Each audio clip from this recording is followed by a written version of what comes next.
Grenell. Rick, I'm going to just start out by asking you, and you can give me whatever answer you want. Be- because I haven't you had know all my you coffee yet, Kurt, so be careful well, here. and I appreciate you getting up at 5:30 California time to talk to us all here. I only do it. I only do it for Hugh or you. That's it. Well, That's you it. are the best, and I have to admit my personal bias. I am going to support you no matter what you choose. But the question is, are you going to run for governor of California? You made some comments during your speeches at CPAC, which were very, very well received. I mentioned your name on stage. Crowd came unglued. They were just ecstatic. You were about as subtle as a burning sledgehammer with your speech. Ambassador Ric Grenell, are you going to run for governor of California in the recall? You know, Kurt, here is the facts, and I'm trying not to be a politician that ditches, but I'm also recognizing that the entire political establishment, including Washington, D.C.'s smarty pants people, have really missed what has been happening in California since last summer. We've been working on this recall effort from before the presidential election started. No one in Washington, no one in New York, nobody in the media were paying attention. We couldn't even get Sacramento reporters to pay attention to the recall. And so we now have 200,000 volunteers who are working every single day on the corners at the beaches. You see it. It's all over California. We are desperate to get our governor out. He has mismanaged the state. And so we have until March 17th to get these signatures. We are not there yet. Anyone who is trying to run an ego campaign and jump ahead of what's happening is really running counter to what our grassroots is doing. We're not convinced that we're going to get this on the ballot yet. And everybody needs to focus. If you are in California, if you're hearing my voice and you live in California, you should go to recallgavin2020.com, sign the petition, stay within the box, because you have never seen a signature verification process like what's about to happen in California. We have a brand new Secretary of State. She's never been in a political office. She was handpicked by Gavin because he took the former Secretary of State and made him, Alex Padilla, the current U.S. Senator. So we now have a woman who is totally inexperienced and was handpicked by Gavin, who will lead the counting of the ballot and will figure out if the petition signatures are 1.5 million verified or not. We feel very strongly that we need a lot more than 1.5 because they are going to play this machine in California, this Gavin Newsom machine, is going to play politics with the number. We already caught a state senator saying that the Democrat state senator saying that their strategy collectively is to get the number of petition signatures verified under 1.5 million. Well, Ambassador Ric Grenell, important points. Skillfully did not answer the question about whether you're going to run. But I'll tell you, if you do run, you're going to have a lot of support, starting with this guest host right here, because I think you can do a lot of great things for California. If you were to run, now our mutual friend Hugh Hewitt asked us of Kevin Faulconer yesterday, will you commit to appearing in 3 Hugh Hewitt debates in June, September, and October?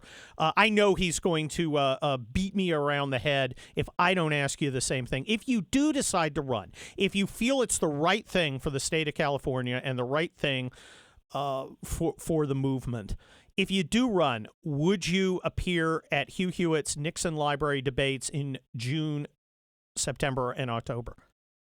You are skillfully really good at asking hypothetical questions. It is super hypothetical. I'm going to commit to you, Kurt, here today, that the day after signatures are verified on March 18th, I will happily do an interview with you. You are the best, Ric Grenell. I love that. And I note that you also did not answer that question, but that's great. As a lawyer, I am in awe of your ability to not be deposed while being deposed. And, and frankly, that's one of the things that we love about you as a member of the conservative movement. You know how to deal with the media. You know how to deal with interviewers, and you are distinctly unimpressed by it. You were at CPAC. You saw what was going on there. It was everybody liked President Trump, but it wasn't about President Trump. It was about new voices who can do carry on the work. What do you see as the next step for the conservative movement heading into 2022? It's a great question, but first let me just give a shout out to so many press secretaries who hone this skill with the reporters. I mean, if you really want to know who's prepared to deal with the media, look at some of these press secretaries who toil away every day dealing with these, aggressive reporters. They've really been able to develop a skill, and I was a press secretary for 15, 20 years for other politicians. So. Look, I think that the conservative movement is really building strong. I've never seen our movement be more about regular working people. And I've really longed for that day that we weren't just the rich white man's party. But you ask yourself, why is it that first and second generation Americans really just came in greater numbers than ever before to the Republican Party? And we see it in California. We see it in Orange County where we were winning. Our candidates, first and second generation Americans, did really well with immigrants. And the reason why is because the left right now has moved so far left and that the immigrants who are leaving fascism and totalitarianism from other places recognize what's happening. They recognize the cancel culture, the media groupthink, and it's a dangerous, slippery slide that they want to stop. They came here for more freedom, more personal freedom. What the Democratic Party is doing is taking away freedoms in the name of power. What the Democrats did when they seized the White House, the House, and the Senate is shameful. And every single American must recognize right now that your freedoms are slipping away from the Democrats in power, and you must stand up. I mean, look at California. We have 49 states where you can go indoor dining in some part of the restaurant. You have 49 states where you can go to the gym indoors. You have 49 states where you can go to church inside in some form. There is one state that says the science says that they can't do any of that, and that's California. So either 49 states are following science and California is the outlier, or California is following the science and 49 other governors are lying to us.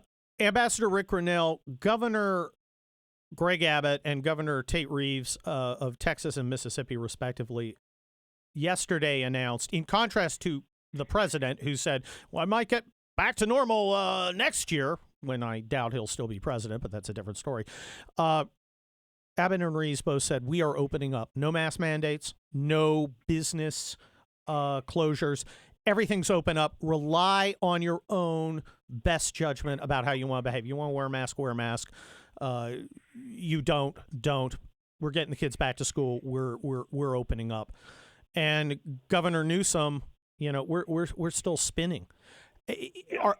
It's bad. It's really bad. For those of you who have not been in California, we are literally in a state of lockdown, and it's really outrageous. And I think that Governor Newsom and others, like on CNN and President Biden, who keep pushing this criteria of only looking at the physical health because of COVID-19, they refuse to look at the mental health.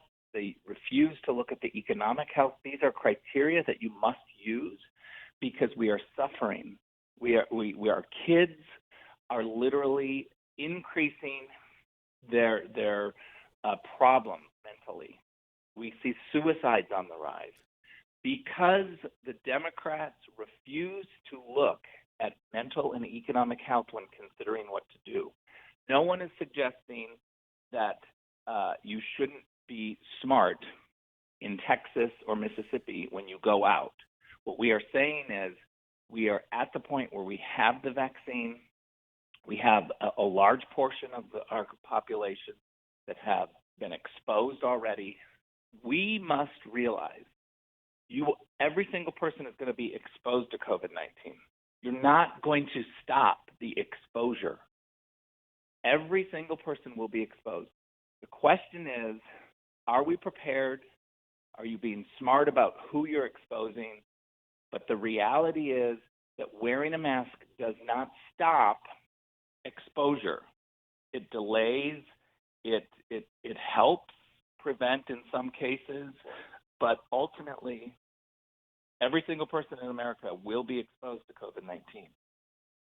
Well, Ambassador Ric Grenell, thank you very much for getting up so very early.